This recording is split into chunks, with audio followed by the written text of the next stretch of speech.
vois, typiquement, on est en train de finaliser la première opération dans laquelle on est co-investisseur et c'est un portefeuille, tu vois, aujourd'hui de 23 millions d'euros d'actifs immobiliers. Tu n'arrives au succès que si tu as vécu ces échecs, pris ces murs dans la figure. On était à Paris, on était à Lyon, on était au Google Campus, on était à Station F, on était en pleine effervescence et le Covid est arrivé parce que les grands groupes immobiliers en France, souvent c'est quand même un peu des dinosaures, ils sont pas très outillés de manière digitale, donc c'est des discussions qui prennent du temps.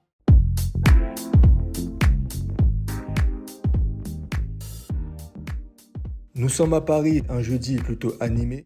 Je m'apprête à rencontrer une figure emblématique de l'immobilier français.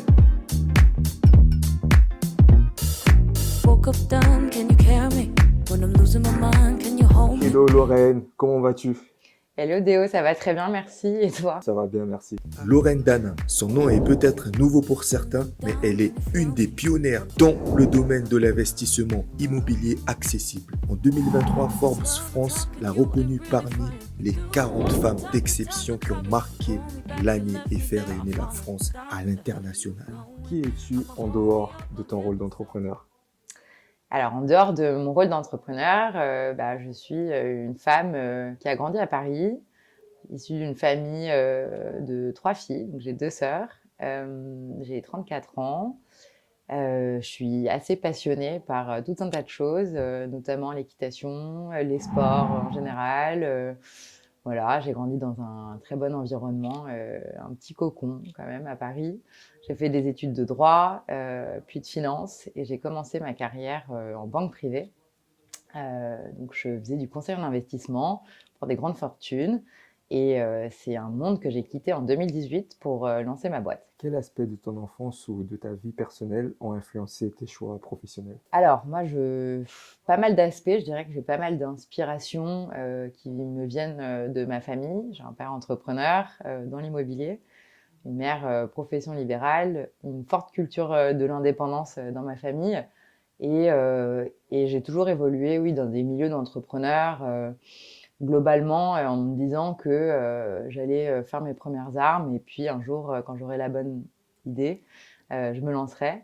Donc, pas mal d'influences de mes amis, de mes proches, et voilà, une culture assez forte de la liberté et de l'indépendance qui m'ont poussée aussi à vouloir me lancer et prendre mon envol aussi en 2018.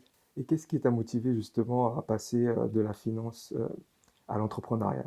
Alors, beaucoup de sujets. Je dirais que j'ai toujours été une bonne élève dans ma vie, un peu là où on nous attend quand on fait des bonnes études et qu'on arrive dans des milieux où on gagne bien sa vie, on a un bon boss, enfin, on a un job en CDI, etc. Et surtout dans des mondes de banque privée où ça peut paraître un petit peu difficile d'accès.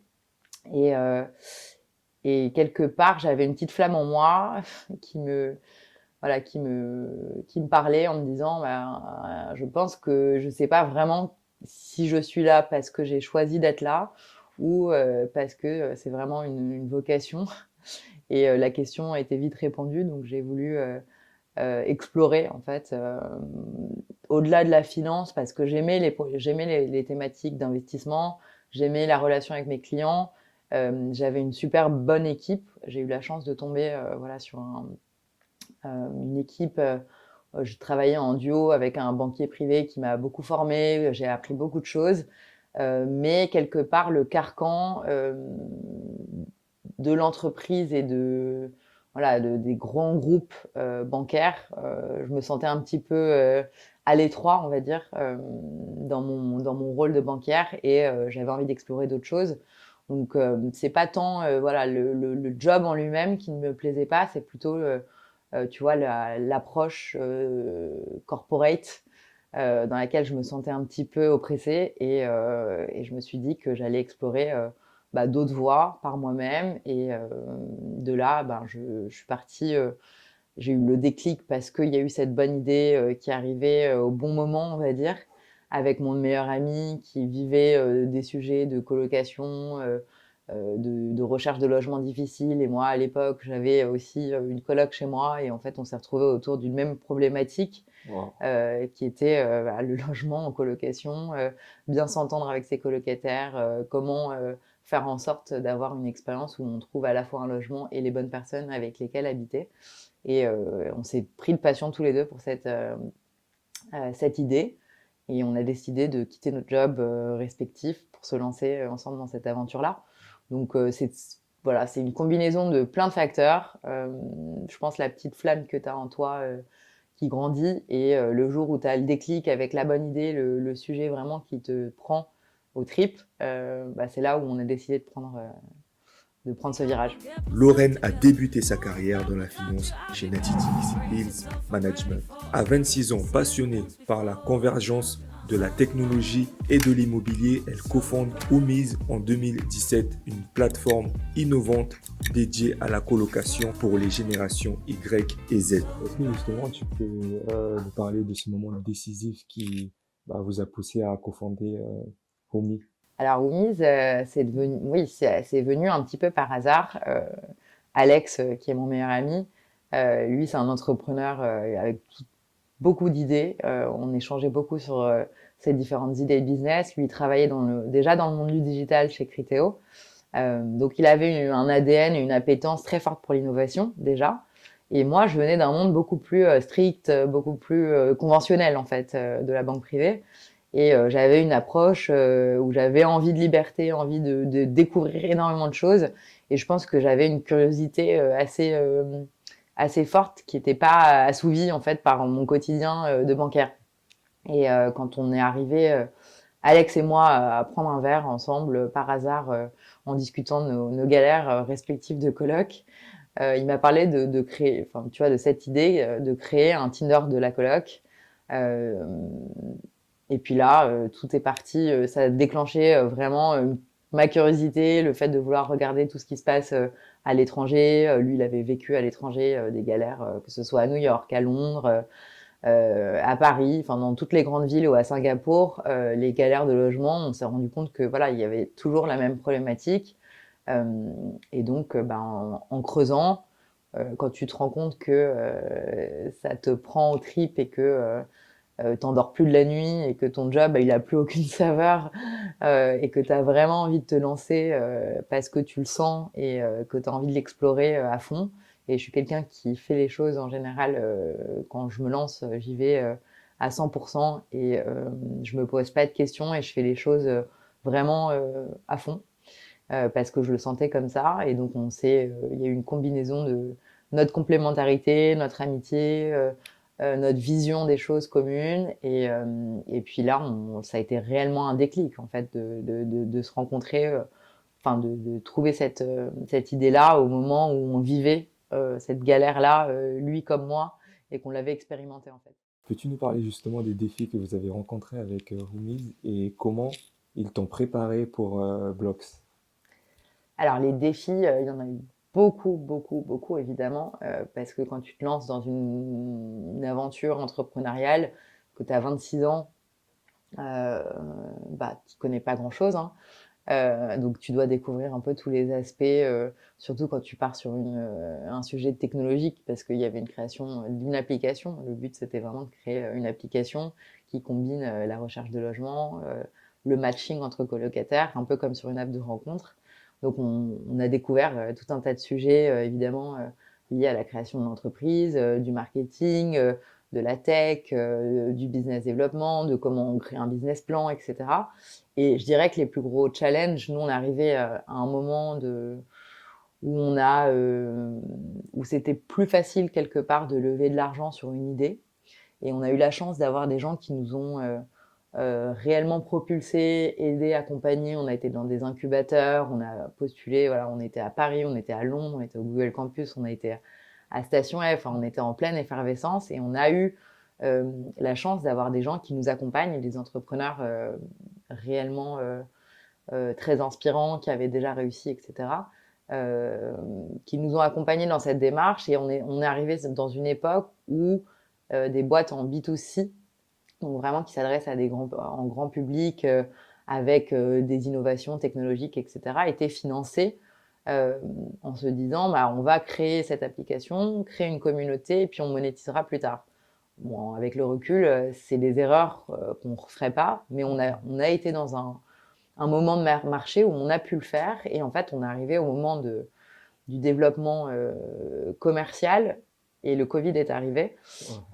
Et donc, on était sur le marché de la colocation, on a commencé à développer d'autres segments qui étaient le co-living, les résidences étudiantes. Et au moment de nous adresser à nos premiers clients, on a signé les premiers clients, qui étaient des grands groupes immobiliers. Non seulement ça prend du temps, parce que les grands groupes immobiliers en France, souvent, c'est quand même un peu des dinosaures. Ils sont pas très outillés de manière digitale, donc c'est des discussions qui prennent du temps à implémenter, etc.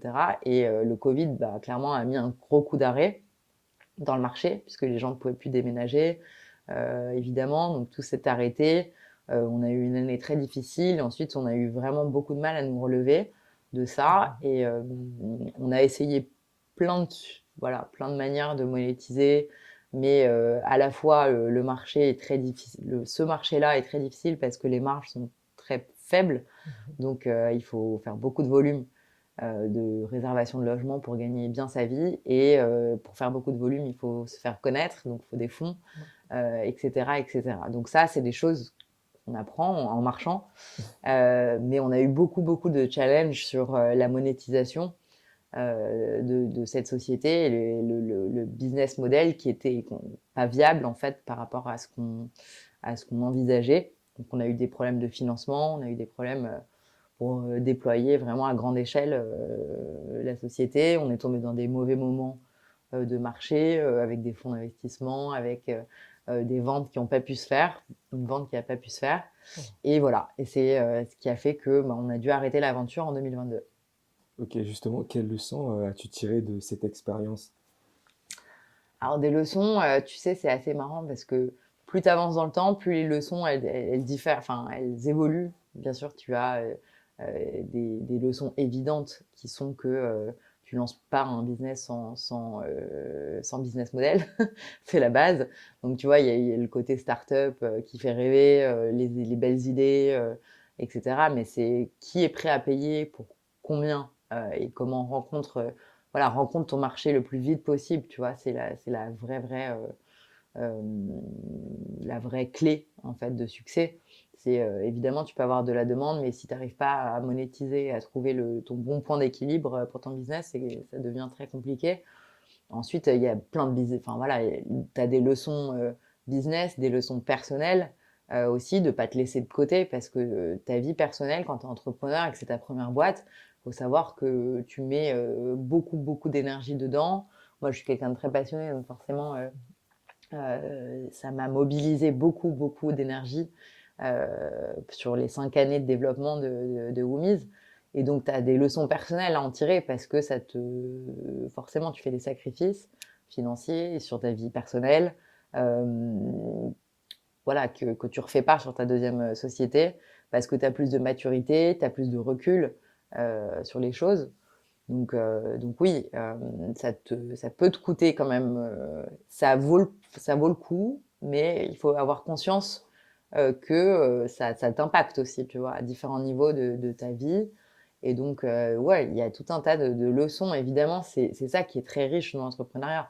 C'est que, évidemment, je le regrette pour rien au monde. Et au contraire, je suis extrêmement heureuse d'avoir vécu et de le vivre encore aujourd'hui. Parce que sans avoir vécu tout ça, aujourd'hui, j'en serais pas là non plus. Et j'aurais pas cette même approche.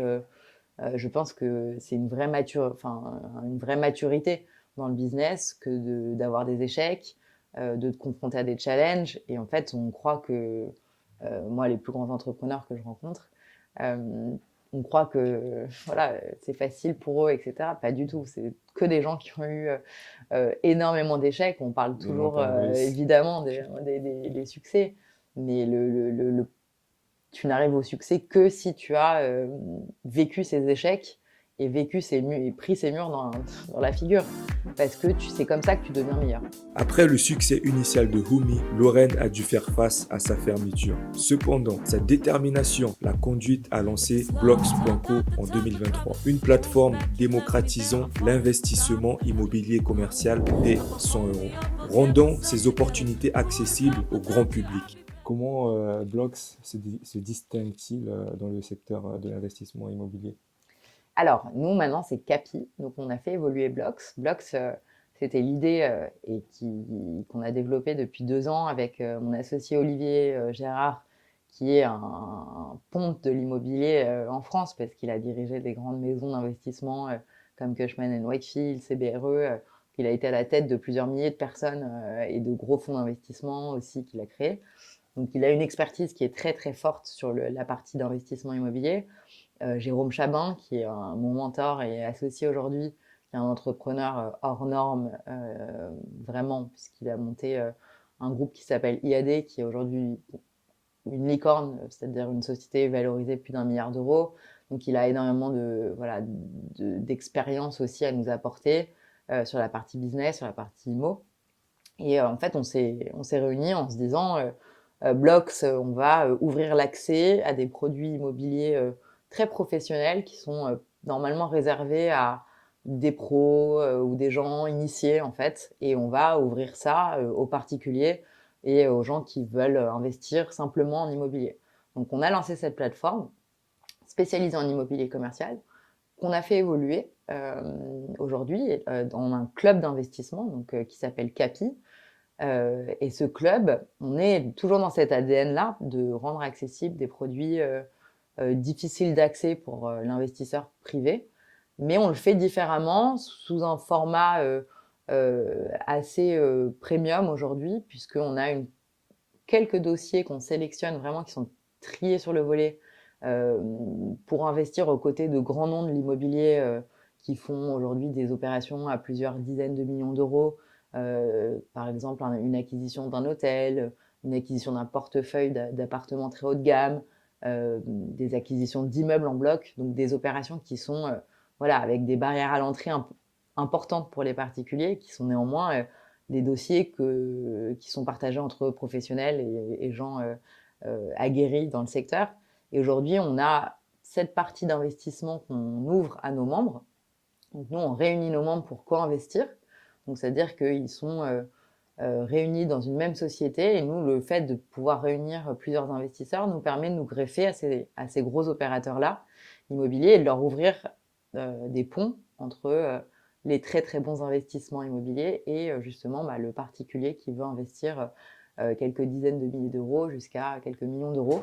Donc on est dans cette logique-là, et en plus on est dans une logique de club parce que les rencontres en fait, au-delà de l'investissement c'est un monde qui est assez froid, qui parfois, on parle de chiffres, on parle de finances, ça peut faire peur. Enfin, il y a beaucoup de gens qui aiment l'immobilier, mais il y a beaucoup de barrières pour investir dans l'immobilier. Ça, déjà, c'est chronophage, et 2, quand on n'a pas le réseau, on sait très bien qu'on n'a pas accès au bon dossier immobilier, parce que c'est pas sur une plateforme internet qu'on va trouver la bonne affaire immobilière. Donc l'idée, c'est de faciliter à la fois l'investissement, mais surtout de promouvoir les rencontres, et parce que on s'enrichit évidemment des rencontres qu'on va faire quand on investit ensemble sur des projets immobiliers. On a des professionnels, on a des entrepreneurs, on a des professions libérales, on a des artistes, on a tout un tas de personnes en fait qui ont envie d'investir dans l'immobilier, et c'est ça qui est très riche dans le format de club, parce qu'on organise des événements.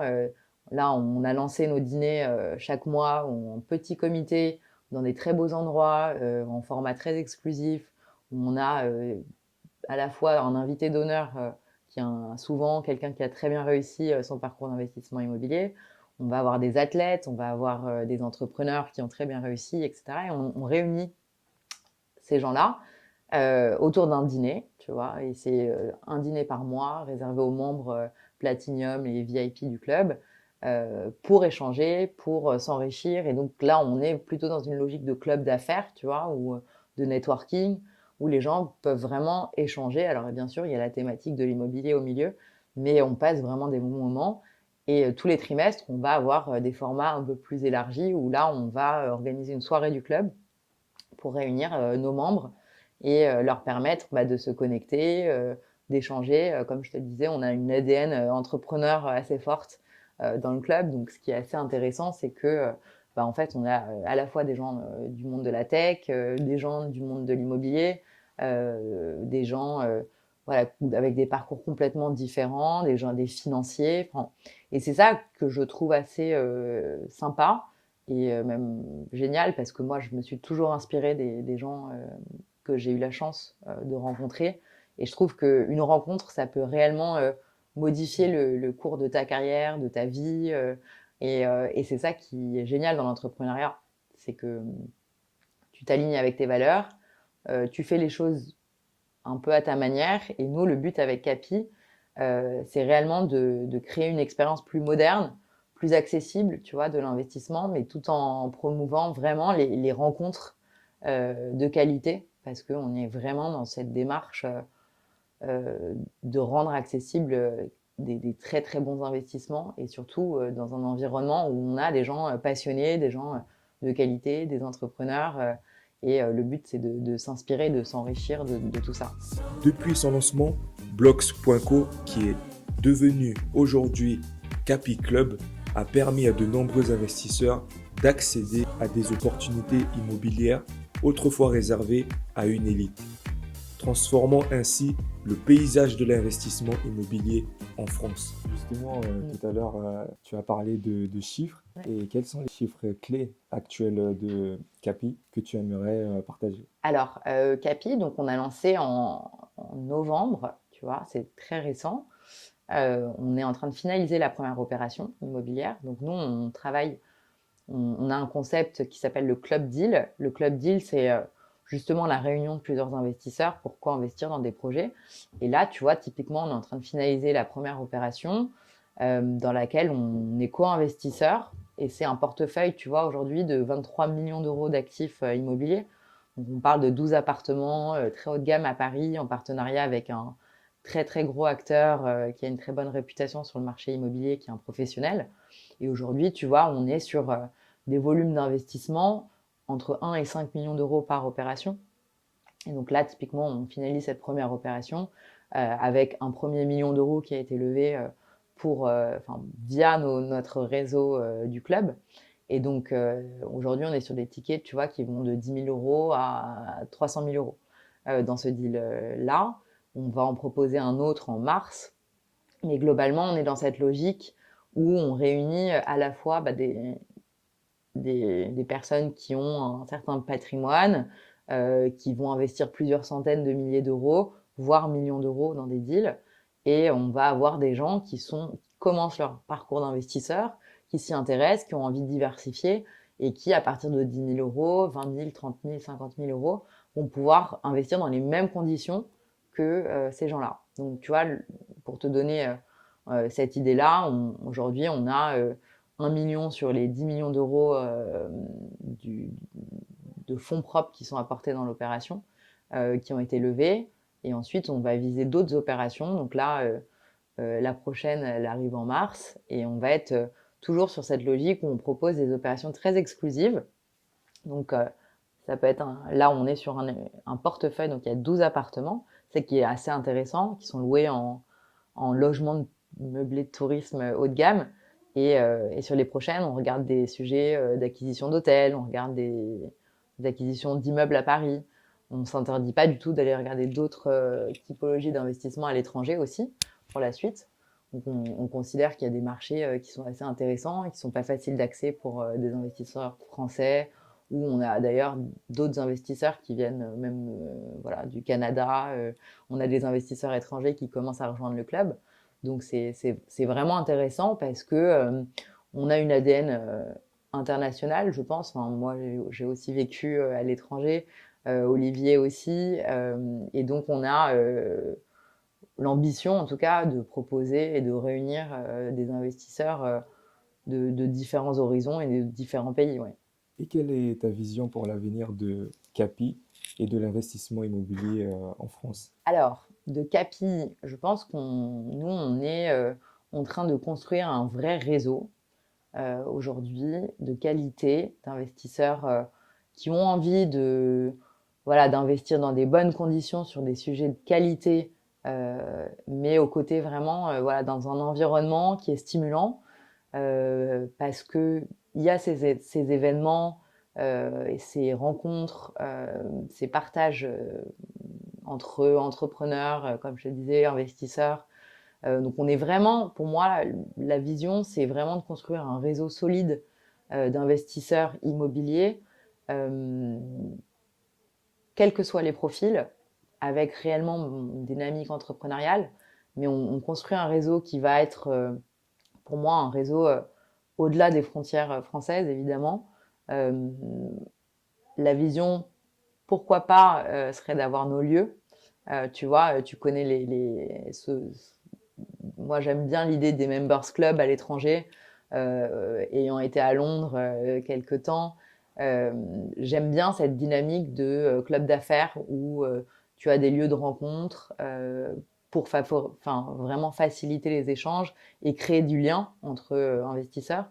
Donc, pour moi, la vision, c'est vraiment de créer ce réseau en France et à l'international euh, avec à la fois des professionnels immobiliers de grande qualité qui nous proposent de rentrer sur leurs opérations et des investisseurs également de qualité qui sont là pour investir mais aussi pour partager des choses. Donc on est vraiment dans cette logique de réseau euh, voilà, de qualité sur la France et l'étranger. Tu parlais de la vision de l'immobilier, de l'investissement immobilier sur le marché français. Écoute, c'est comme tout marché, ce sont des marchés qui sont cycliques. Nous, on reste toujours dans une logique de co-investissement, donc on s'assure d'investir avec des professionnels de confiance. Ça, c'est très important. Donc, on choisit des professionnels, enfin, on choisit. Nous, on se rapproche puisqu'on a un réseau, Olivier comme moi, de grands professionnels. Et l'idée, c'est qu'on travaille main dans la main avec ces professionnels qui maîtrisent les cycles de marché, qui sont là depuis des années. Michael Bertini, avec lequel on a lancé le premier deal, c'est quelqu'un qui fait de l'immobilier depuis 20 ans, qui a plus de 350 millions d'euros aujourd'hui dans son patrimoine au sein de son groupe qui s'appelle le groupe BMF qu'il a monté avec son frère. Et ce sont typiquement cette typologie de personnalités qui maîtrisent le cycle immobilier depuis des années, qui ont su en tirer parti parce que évidemment, quand il y a des crises, ça veut dire aussi qu'il y a des opportunités. Et surtout, et c'est là où les professionnels ont vraiment une valeur ajoutée importante. Et donc nous, on est dans cette logique où évidemment, on suit les cycles de marché, on regarde le technicien de l'immobilier, c'est mon associé Olivier, et il a 30 ans d'expérience dans ce monde-là. Donc oui, c'est quelqu'un qui sait analyser les bonnes opportunités et les réputations surtout des gens avec lesquels on travaille. Et donc évidemment, là, cette année, il n'y a pas un marché de l'immobilier, il y en a plusieurs déjà. C'est ça qui est important, comme voilà, on ne peut pas mettre tout dans le même sac. Donc il y a le marché de l'hôtellerie, il y a le marché du commerce, il y a le marché du résidentiel, il y a le haut de gamme, il y a le moyen de gamme, il y a le para-hôtelier. Enfin, il y a il y a plusieurs marchés, donc il y en a forcément qui tirent mieux leur épingle du jeu que d'autres. Mais dans tous les cas, il y a des opportunités et c'est intéressant de voir une dynamique de marché qui reprend des couleurs, en tout cas sur 2025. Ce qu'on étudie et ce qu'on voit, nous, en tout cas sur le marché parisien, parce que les taux baissent et évidemment, bah, c'est toujours des cycles économiques qui impactent le marché. Mais en tout cas, on voit des signaux de reprise qui sont assez forts sur le marché immobilier parisien et notamment sur la partie luxe haut de gamme. Aujourd'hui, sur l'immobilier résidentiel haut de gamme, on voit il y a quand même des signaux assez forts de reprise du marché. Si tu devais repartir de zéro sans ressources, quelle serait ta première étape? Alors, je trouve qu'aujourd'hui, il y a énormément, il y a un accès à la connaissance qui est ultra, ultra pertinent, ultra intéressant pour tout entrepreneur qui veut se lancer. On est à l'ère évidemment des réseaux sociaux, donc on a accès à tout un tas de contenus vidéo sur YouTube, sur les réseaux sociaux. On peut se former beaucoup plus facilement qu'il y a quelques années quand on a commencé. On a accès aussi grâce au réseau LinkedIn. Moi, j'utilise beaucoup LinkedIn parce que on peut se faire connaître aujourd'hui sans budget. Et on peut accéder à n'importe qui aujourd'hui sur LinkedIn quasiment en contactant quelqu'un qu'on connaît pas pour développer son réseau. Donc, la chose numéro un à faire pour moi, c'est évidemment se documenter sur son business et les approches qui existent, se former grâce aux vidéos et surtout se montrer, ne pas hésiter à aller voir sur LinkedIn. LinkedIn, pour moi, c'est un outil très puissant parce que t'as pas besoin de budget aujourd'hui pour te faire connaître. T'as pas besoin d'aller mettre des budgets de communication importants, d'aller faire de la pub sur Google, sur Insta, etc. Aujourd'hui, juste avec ton talent quelque part, ta passion, si tu transmets et que tu es régulier et que tu t'imposes, tu t'imposes. Moi, je le fais assez naturellement, mais parfois je manque de temps. Mais je trouve que si tu as un business et que tu veux te faire connaître aujourd'hui, c'est beaucoup plus facile. Et il y a des outils qui te permettent de propulser ton business.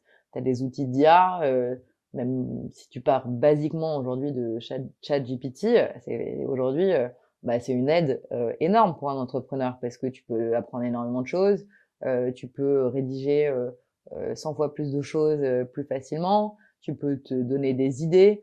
Et je trouve que entre les outils IA qui existent et les réseaux sociaux et le fait de pouvoir aujourd'hui avoir une vitrine, que ce soit toi en te filmant avec ton téléphone ou avec des petits budgets, créer du contenu de qualité, c'est hyper important parce que c'est comme ça que tu te fais connaître et que tu vas déployer ton business sans avoir besoin de dépenser des fortunes. Et je trouve que c'est beaucoup plus sain aujourd'hui de le faire, de l'envisager comme ça. Quel conseil donnerais-tu à ceux qui souhaitent se lancer dans l'entrepreneuriat sans capital initial? Le conseil numéro un, c'est d'aller au-devant de tes clients déjà potentiels. Donc, pas avoir peur de se confronter au marché. Ça veut dire aller chercher tes prospects sur LinkedIn, faire des études de marché et parler de ton projet. C'est très, très important. On a toujours tendance à se dire non, je vais pas parler de mon projet tant que le truc est pas parfait ou on va me voler l'idée, etc. Pas du tout. Conseil numéro un, c'est en parler, aller aller au devant de tes clients pour tester ton offre parce que l'offre, elle va de toutes les manières évoluer. Il faut pas avoir peur de se planter. Faut pas avoir peur parce que pour 10 bâches, tu vas avoir un retour et c'est peut-être le retour qui va faire que tu vas comprendre quelque chose de ton business et que ça va déclencher quelque chose. Et donc, c'est plus facile à dire qu'à faire. Mais c'est pas parce qu'un post fait un bid que celui d'après va pas exploser. Mais c'est en testant il y a que en testant d'ailleurs que tu peux comprendre comment réussir en fait ton business. Trop cool. Y a-t-il des habitudes clés qui ont vraiment fait la différence? Moi, j'utilise des outils pour m'organiser, déjà, c'est important. Notion, par exemple, pour ne citer que ça, ou Airtable, qui est un outil assez sympa aussi, où je me dis, en fait, à partir d'un moment où tu en as beaucoup dans tous les sens, il faut que tu aies des outils de productivité pour essayer de t'organiser et de ne pas louper. Tu as l'outil de suivi de tes clients et tu as l'outil de suivi du quotidien. Et ça, c'est important pour moi d'essayer de à chaque fois prendre un peu de recul sur la stratégie, surtout quand tu lances un business. Il faut que tu essayes d'avoir une vision à 3 mois, à 6 mois. Après, plus loin, c'est plus compliqué, mais surtout quand tu te lances. Mais utiliser les bons outils. Moi, maintenant, je me fais une routine de sport, c'est très important pour moi, parce que je le faisais pas quand j'ai eu ma première boîte, parce que j'avais toujours l'impression que j'avais pas le temps de le faire, que voilà, si je prenais du temps à côté, c'était du temps pas passé sur ma boîte. Mais c'est des erreurs parce que, en fait, ta santé mentale, elle est hyper importante. Enfin, c'est comme un athlète. Tu peux pas être performant si t'es pas bien dans ta tête et dans ton corps. Donc, je trouve qu'un entrepreneur, tu dois le voir comme ça vraiment. Et donc maintenant, je m'impose une routine de sport où 3, 4 fois par semaine, bah, j'ai mon petit pilate le matin, je vais faire de la boxe aussi le week-end. Et ça, c'est important parce que juste pour ton mental et ta vision de toi-même, si tu laisses passer ça et que tu te laisses absorber par tous les problèmes du quotidien, etc., c'est là où ça lâche. Et pour moi, un entrepreneur, il doit réellement se faire passer avant et se le répéter jusqu'à ce que ça rentre, parce que le principal aujourd'hui, pour performer dans son business, c'est ton mental, parce que le meilleur investissement, c'est toi-même quand tu montes une boîte. Donc c'est important et c'est quelque chose que j'ai mis du temps à comprendre. Ok, donc tu prends pas de douche froide, des trucs comme ça. Non, j'ai pas la. Alors tu vois, il y a beaucoup Tu te lèves pas à d'entrepreneurs. 5 heures du matin. J'ai pas la morning routine avec 4 heures du mat. Je me réveille. Alors j'essaie quand même de faire un peu de pilates, mais pas à 4 heures du mat. Non, ce qui est important, c'est de savoir quel est ton rythme, qu'est-ce qui te correspond. Faut pas écouter. Voilà, il y a pas de méthode ultime pour gagner. Il faut que chacun soit aligné avec sa manière de fonctionner. C'est ça qui est le plus important. Donc non, je me prends pas mon matcha avec 45. Pourquoi pas? Mais c'est pas moi en fait. Donc ce qui me correspond aujourd'hui, c'est de faire à mon rythme, de me mettre moins de pression peut-être, même si c'est difficile parce que je suis quelqu'un qui j'aime le challenge et je me mets beaucoup de pression quand même avec moi-même pour être à la hauteur. Je suis très perfectionniste, mais ça n'empêche pas que bah, quand je suis fatiguée, comme tout le monde on n'est pas des robots. Et voilà, il faut avoir son rythme qui te correspond. Et à partir du moment où voilà, tu as ton rythme, bah, tu sais, il y a des gens qui sont pas du tout du matin, d'autres qui travaillent le soir. Enfin, je pense qu'il n'y a pas il y a pas de méthode ultime. C'est vraiment qu'est-ce qui te correspond. Le bon équilibre, il n'est pas facile à trouver entre bah, ta vie perso, euh, ta famille, ton couple, tes amis. Enfin, il y a beaucoup de choses. À, mais faut pas se mettre la pression. Il faut se dire, euh, les choses, elles se mettent en place petit à petit et faut pas forcer. Voilà, c'est une des leçons aussi que j'ai tirées de ces dernières années, c'est que quand il y a trop de résistance, que tu dois trop forcer quelque chose et ça te coûte trop d'énergie et de mental, physique, etc. Si tu dois trop forcer, c'est que t'es pas sur la bonne voie. Donc ça, c'est une règle d'or. C'est fais les choses comme tu les envisages. Ça n'empêche pas de te poser les objectifs. Moi, je me pose des objectifs. Mais il faut accepter que ben, voilà, parfois il y a des moments où t'as plus d'énergie, d'autres moins. Et pareil, dans des deals, dans les investissements, voilà, moi j'ai levé de l'argent avec des investisseurs dans mes différentes aventures. Et parfois, c'est éreintant de devoir courir, relancer. Il y a beaucoup de. Enfin, c'est ingrat hein, d'être entrepreneur parfois. Tu te prends beaucoup de murs, tu te prends beaucoup de refus. Et donc, faut pas se décourager, mais parfois, il faut pas non plus forcer les choses, parce que si elles doivent pas se faire, c'est qu'il y a autre chose derrière qui est encore mieux. Ok. Et si tu devrais donner 3 conseils pratiques aux entrepreneurs qui veulent optimiser leur mindset, leur organisation, quels seraient-ils? Ah, bah alors, j'en ai parlé. J'en ai parlé, les 3 conseils. Je dirais, utiliser les bons outils d'organisation. Moi, j'ai parlé de Notion, que j'aime beaucoup, de Airtable. Donc, utiliser les bons outils, euh, bien s'organiser. Alors, tout dépend si tu es avec des associés, bien se répartir les tâches, voilà, pour pas se marcher dessus. Euh, Et le troisième, c'est pas s'oublier, enfin vraiment pas s'oublier dans l'histoire et se faire, voilà, se poser la question de est-ce que aujourd'hui euh,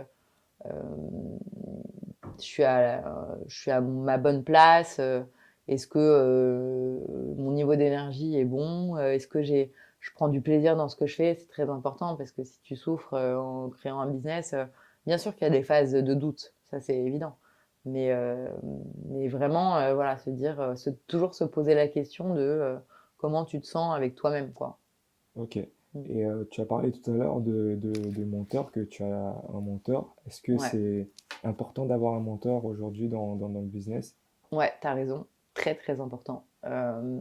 Oui, et je dirais même d'ailleurs, c'est un des principaux conseils euh, que je pourrais donner. C'est évidemment aller. Euh, on n'a pas tous la chance de croiser par hasard la route de quelqu'un, mais je trouve que euh, moi, ce qui a fait que je suis aujourd'hui encore entrepreneur et que je continue et que je suis toujours aussi passionnée, c'est les gens qui m'entourent. Et notamment la présence d'un mentor, Jérôme Chabin. Euh, j'ai d'autres entrepreneurs qui m'accompagnent ma route, mais Jérôme, c'est quelqu'un voilà, que j'ai rencontré. Il était mon client chez Natixis quand je bossais en banque et qui a littéralement changé mon état d'esprit en fait, parce que pour lui, c'est quelqu'un qui a toujours vu ses rêves en grand, qui a toujours ce côté très positif de voir toujours le verre à moitié plein plutôt que le verre à moitié vide. Donc c'est quelqu'un d'optimiste qui te pousse à croire en toi. Et ça, c'est très important d'avoir des gens qui te tirent vers le haut. Et ça, c'est réellement, si tu n'as pas la chance d'avoir ça, mais moi, je considère qu'il faut aller faire des événements, il faut aller à la rencontre d'autres entrepreneurs. Et puis, s'il y a des gens que tu admires, il ne faut pas avoir peur de rentrer en contact avec eux bien sûr qu'il y a une chance minime qu'ils te répondent et qu'un jour tu te prennes un café avec ton idole. Mais en fait, il faut pas tant que ça, parce que moi, j'ai contacté des gens sur LinkedIn. Je pensais jamais qu'ils allaient me répondre et j'ai été étonnée parce qu'en fait, on se fait tout un plat du succès, etc. D'autres en se disant ils sont inaccessibles. Mais en fait, souvent, c'est des gens très accessibles et ça peut changer vraiment le cours de ta vision et de ce que tu fais, etc. Et moi, c'est vraiment super important aujourd'hui d'avoir dans des périodes de doute, comme d'ailleurs quand ça va bien. Mais je trouve que l'entrepreneuriat, c'est ce qui est intéressant, en tout cas moi, ce qui m'enrichit, c'est de le partager toutes ces expériences avec des gens qui m'inspirent et des gens qui m'accompagnent ma route. Et donc Jérôme en fait partie. Et ce qu'il a construit comme entreprise aujourd'hui, IAD, c'est justement ça, c'est basé là-dessus, c'est le basé sur le fait de croire en toi, de croire en ta liberté, que tu vois, parce qu'il a rendu. IAD, c'est le fait de pouvoir être libre parce que tu crées ton propre business, donc tu es indépendant, mais avec tous les outils d'une société qui t'accompagne, tu vois, pour devenir agent immobilier. Et donc, tu as beaucoup de gens qui se sont reconvertis, tu vois, qui avaient des carrières complètement différentes et qui se sont dit, grâce à IAD, ils sont devenus libres et indépendants financièrement. Et ça, c'est une ADN qui est très, très, très forte. Et Jérôme Chabin, c'est quelqu'un de très inspirant, tu vois, qui a inspiré, il a un impact très fort sur les gens qui l'entourent parce que c'est quelqu'un qui décide de voir les capacités. Parce que même quand toi-même, tu crois pas en toi, c'est quelqu'un qui va te pousser à croire dans tes rêves et à te dire, bah, en fait, qu'est-ce que tu risques? Au pire, si tu préfères avoir essayé et jamais regretter, plutôt que de te réveiller dans 20 ans et te dire, ah, mais ça, c'était mon rêve et j'ai pas osé le faire et j'aurais dû. Tu vois, et ça, c'est puissant, je trouve, comme approche. Et je trouve que les gens devraient penser plus comme ça aujourd'hui parce que moi, je vis pleinement et je me dis, bon, bah, évidemment que tu veux que ça marche. Mais je veux surtout pas me réveiller dans 10 ans ou dans 20 ans et me dire, j'ai pas tout fait ou j'ai pas tout essayé pour y arriver. C'est clair, le regret. Mm. Et j'ai deux questions que je pose à chaque fois. Donc, Ouais. ouais. What is luxury to you? Le luxe, pour moi, c'est l'indépendance, le fait. Pour moi, le luxe, c'est la liberté. Tu vois, c'est la liberté de dire j'ai envie de partager tel ou tel moment et d'avoir le temps de partager des moments avec quelqu'un. Pour moi, c'est ça le luxe. Le vrai luxe, il n'est pas matériel pour moi. Tu vois, vraiment, cette notion de luxe, c'est le fait de pouvoir pas te brider dans ce que tu as envie de faire et les moments que tu as envie de partager avec les gens qui t'entourent. Ok. Puis, what make you confident? Qu'est-ce qui me rend confiante? Je dirais les gens qui m'entourent. C'est mon entourage qui me donne beaucoup, beaucoup, beaucoup d'énergie et de force quand même toi, tu y crois moins. Bah, tu as toujours des gens autour de toi qui te font confiance et qui te boostent. Et moi, c'est ça. C'est vraiment ça aujourd'hui. Ok. Bah, merci Lorraine de nous avoir accueillis ici dans vos bureaux. Merci Et à merci toi. pour toute la valeur que tu as partagée. C'était un Et plaisir. c'était très, très, très inspirant. Et encore merci plus, plus. Merci à toi.